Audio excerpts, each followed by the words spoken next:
Во последните 2 дена во Македонија се водат навистина вистински демократски бурни расправи околу она што овдека се именува и не само овдека како француски предлог за некакво придвижување на македонско-бугарските односи, односно во суштина за укинување на ветото од страна на Бугарија, кое што знаеме како тоа се случи, знаеме што се последиците, знаеме што е всушност, како да кажем, самената позиција во која се наоѓа Бугарија во овој за нас многу непријатно наметнат спор. Меѓутоа се работи за Европска унија, еден збир на добри идеи со лоши принципи кои треба да се спроведуваат, тоа барем ние го знаеме назад 30 на години. Јас се замолив Симонида Кацарска, добро утро Симонида, челник на едно од најдобрите, да кажем, невладини организации во Македонија кои што се занимаваат со европските интеграции, тоа е додека зборам се Институтот за европска политика се разбира, бидејќи сите тие наслови ми се измешани, и кои што вие со години го следите практично интегративниот пат на Македонија во Европа. Вчера, па и завчера веќе, ама вчера излеговте заедно со Институтот за демократија, излеговте со еден заеднички собир каде што се обидовте да ги продискутирате сите околности на овој француски предлог. И пораките што таму се испратија се прилично критички се и кон сегашната влада во Македонија во однос на тоа што представува предлогот и критички се и во смисла на процесот што потоа може да следува.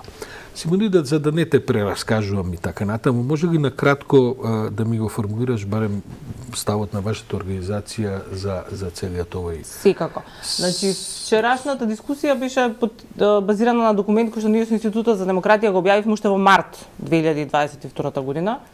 И бевме во дискусија, го представивме на јавноста, секако на чинителите на одлуки, на носителите на одлуки, и вчерашната дискусија беше всушност закажана уште минатата недела, не знаејќи дека ќе има француски предлог во меѓувреме. Ние се обидовме да обезбедиме вчера чинители кои што имаат различни гледишта за овие прашања, бидејќи цениме дека мораме да дискутираме во јавноста во однос на тоа што следи. Во меѓувреме Ако смеам да кажам, вчера имаше на 5 телевизии валда дебати на оваа тема, дури јас учествував на една и вие таму учествувавте на друга телевизија. Секако, значи мислам дека и ние учествувавме на телевизија Телма, каде што и министерот Бујар Османи напомена дека е добро да се дебатираат овие прашања. Се разбира. Дека е здраво за општеството да се дебатираат овие прашања, бидејќи ќе имаат долгорочни импликации пред се.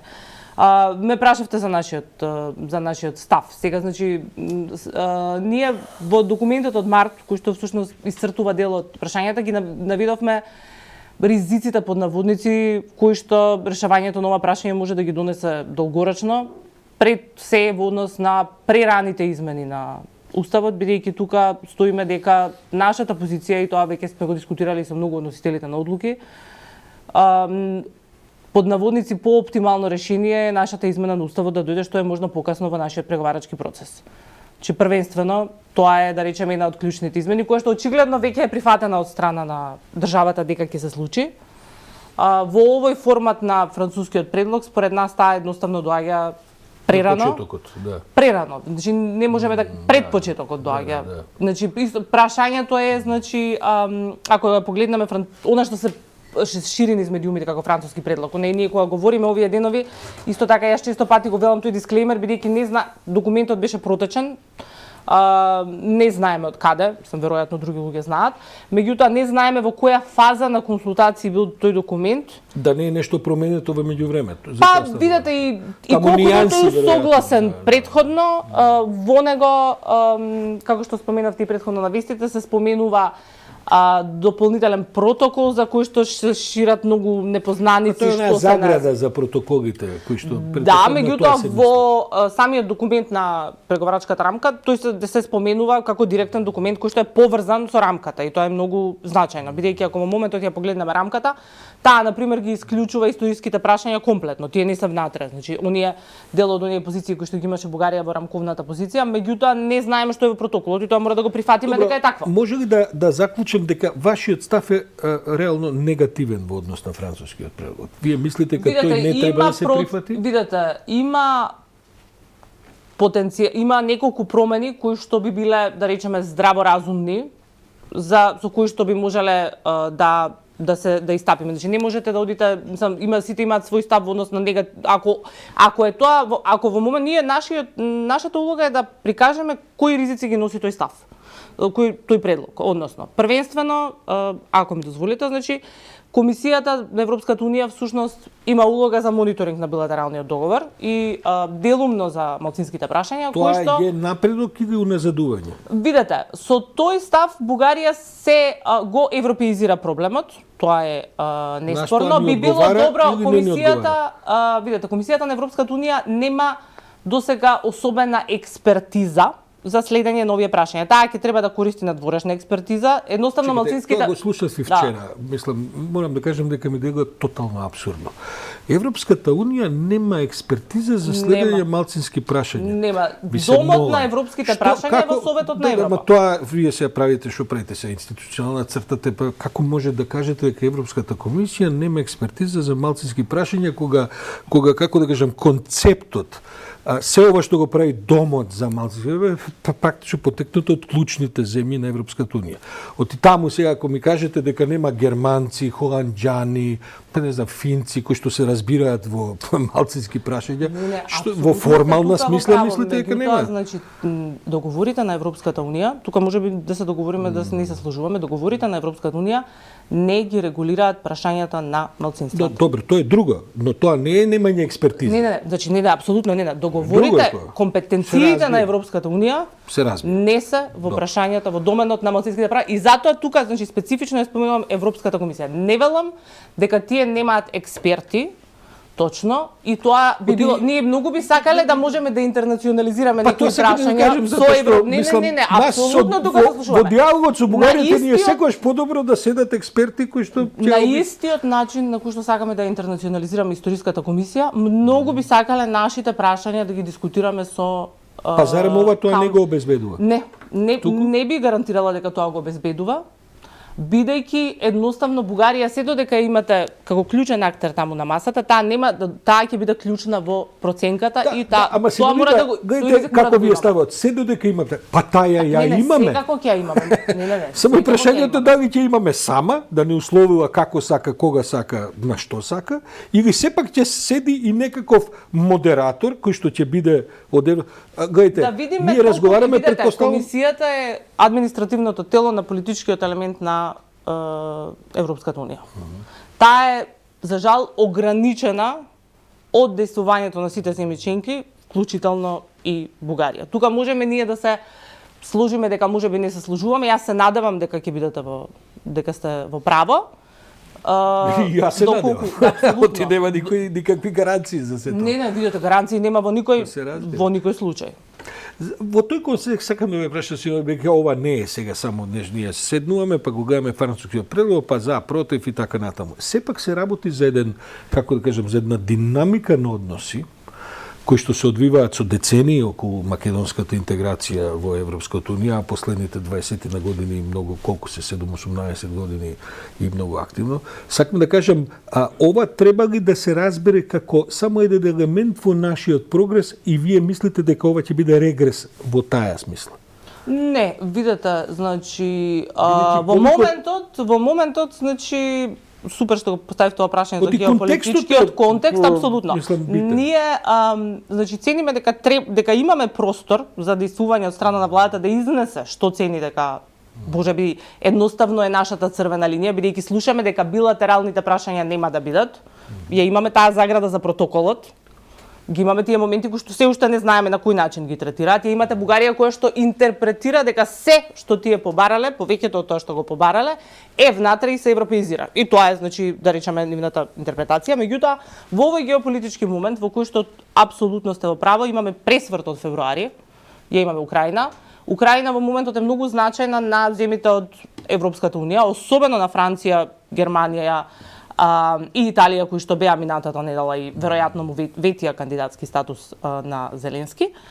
Нашата цена односно нашата можност во моментот е повисока со оглед на интересот кој што го има Европската унија во големата приказна. Така да не би рекла дека сме комплетно соврзани раце во тоа што би можеле ние. Веројатно и сме можеле пред една недела, 2, 3, 5, бидејќи знаем, веројатно колку што се сеќавам, советниците на председател Макрон некаде средина на мај беа низ регионот и кај нас и во Софија. Значи не би рекла дека ние сме соврзани раце во однос на тоа што во моментот би требале да исто така да реагираме. Ако добро успеав да сватам една, како да кажем, една нијанса вчера, вие, вашата организација, бидејќи Институтот за демократија, колегата Трошановски побара собранието да се дава, ова да се отфрли. Вие не го делите тој став до крај или јас погрешно сваќам? Видете, со улогата на собранието е несомнено странична во контекстот. Во било кое демократско... Политички многу, како да кажем, тоа е најголемиот топ што може да го испукате во... Видете, да видиме, мислам, во синокешното интервју, исто така министерот Бујар Османи напомена дека тие не сметаат дека излегуваат од резолуцијата на собранието. Допрва останува да видиме со оглед на тоа со оглед на тоа што не сме виделе и повторно ќе речем ние дискутираме на предлог и информации кои што веројатно во Бугарија се многу по... Да, ма тој предлог се бараше собранието да се дава и да го отфрли. Од и вчерашниот вест од вашата средба беше, вака во еден прилично хистеричен тон, да се излезе хитно да се вика седница собрание за да ова се отфрли. Веројатно мислам би требало да видам точно за која вест се работи. Меѓутоа беше дека едноставно има моменти кои што во демократски општества би требало собранието да ги дискутираат. Дали во нашиот контекст сега ние може тука да се, мислам веројатно не толкувам друга изјава. Се разбира, мислам. На друг, меѓутоа улогата на собранието и на останатите чинители е исто така неспорна во овој контекст и пред се, значи, улогата на собранието беше спомената поради ветувањето кое што мора да го имаме на ум. Во моментот, значи владата во тој според францускиот предлог на некој начин ветува обезбедување на двотретинско мнозинство во догледна иднина за промената за уставот, значи на почетокот, она што од каде што почнав, што не знаеме колку е веројатна можност во оваа фаза и исто така треба да биме свесни дека може долгорочно да не закочи. Вклучувањето на собранието, веројатно и на колегата, значи беше поради тоа што ние мора да бидеме свесни дека во големата приказна не може да се изведе од наша страна само од страна на владата. Да, секако се разбира. Меѓутоа да се свикува собранието кој амблок ќе се отвори уште и пред да почнат разговори, бидејќи и политичките фактори во Македонија, вклучувајќи опозицијата на различни нивоа, тие сите изјави дека немаат проблем со вклучување на бугарите и не само бугарите во преамбулата на уставот. Од друга страна, овдека не е само за тоа зборот, збориме за динамика и така натаму. Симонида, едно од клучните забелешки, колку што успеам да разбирам, вие дека владата прилично затворено го води целиот овој процес.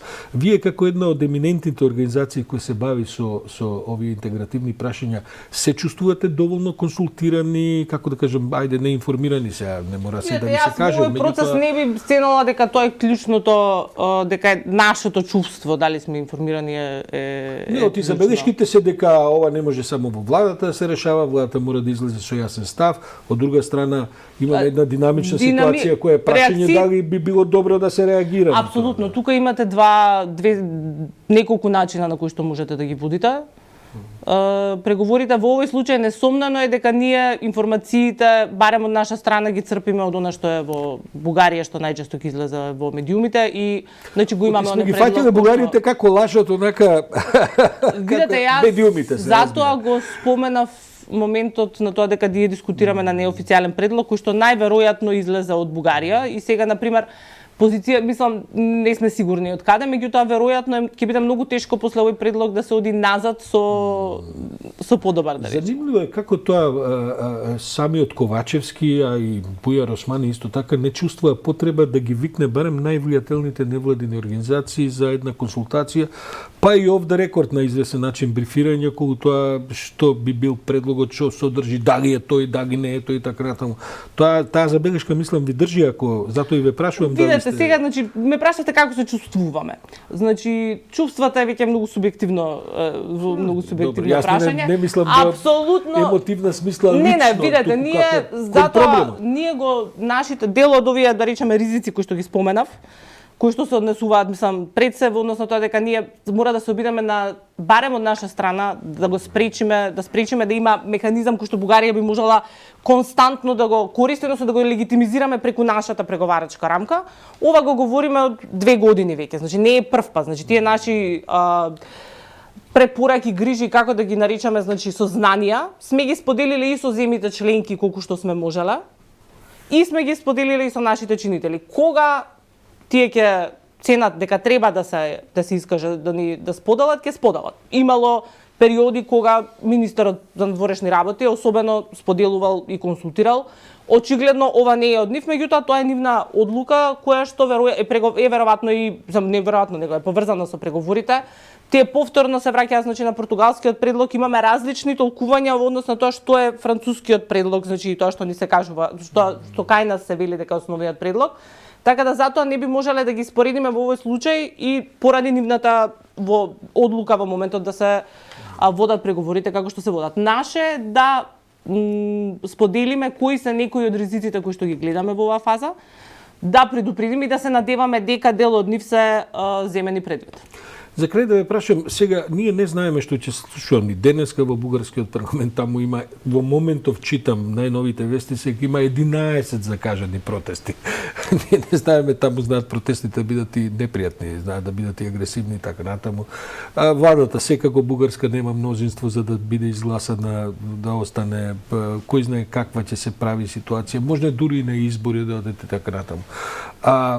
Ова ја гледаме и мене не ми е до крај јасно оваа трка со тајминзиве дека до крајот на неделата ако денеска помине во комисија, мислите дека постојат реални шанси во Бугарија да помине, како ви се чини таа? Видете, ми се веројатно ми е пола-пола дали е веројатноста во Бугарија дека ќе помине како на дел од бугарските колеги.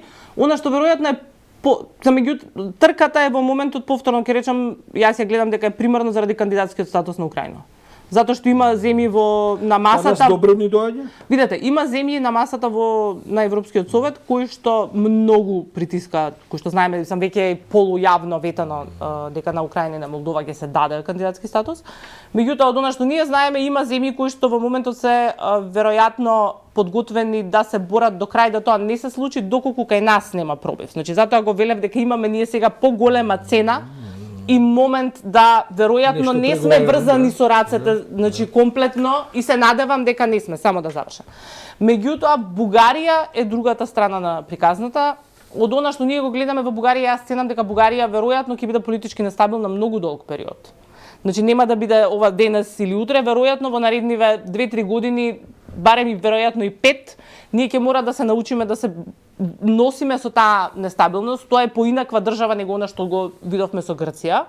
И затоа е многу важно како ќе се договориме, значи сега за дел од тие детали за кои што говоревме, како Бугарија ќе се постави бидејќи било кој што и да се реши во моментот, ќе зависи од однесувањето кај нас на било која влада и на поширокото општество и кај нив во наредните 30 години, како што гледаме со Грција. Затоа не е само момент на кој што веројатно е важно само да мрднеме напред, бидејќи веројатно и 2017 така се мислеше со одговорот за добрососедство. Феноменален контекст. Значи не е само да мрднеме напред, туку се работи дали во наредните 15, ви рековте 30 години ќе имаме европска рамка или ќе останеме на оваа распадната Бугарија и на можна распадната Македонија да решаваме билатерален проблем. Апсолутно, и ако се распаднати и да го мрднат ова нема да може да го решат. Да, добро. Добро си, Милоде. Баш ми е драго што барем неколку од тие аспекти ги расчистивме. Ќе видиме што ќе се случува. Ќе биде една динамична недела и во Брисел, не само во Софија и сигурно не само во Скопје. Ќе има уште прилики, уште многу да се разговара, предпоставам, бидејќи ова по суштина ние некако, како да кажеме, после толку децении преговарања се некакви датуми, па некакви дедлайни, па некакви судбински одлуки, за да видиш дека после тоа животот продолжува, процесите продолжуваат, одиш понатаму и се надеваш на нешто подобро. Во меѓувреме се среди и многу работи, и тоа треба да се каже, додуша не со Европската унија, но барем и во тој процес, ако ништо друго, се расчистуваат позициите, барем се знае што се реалните проблеми, па се дали ќе се решат нешто што може би Европа ќе помогне, не се знае. Да се надеваме. Да. Благодарам Симонида Кацарска.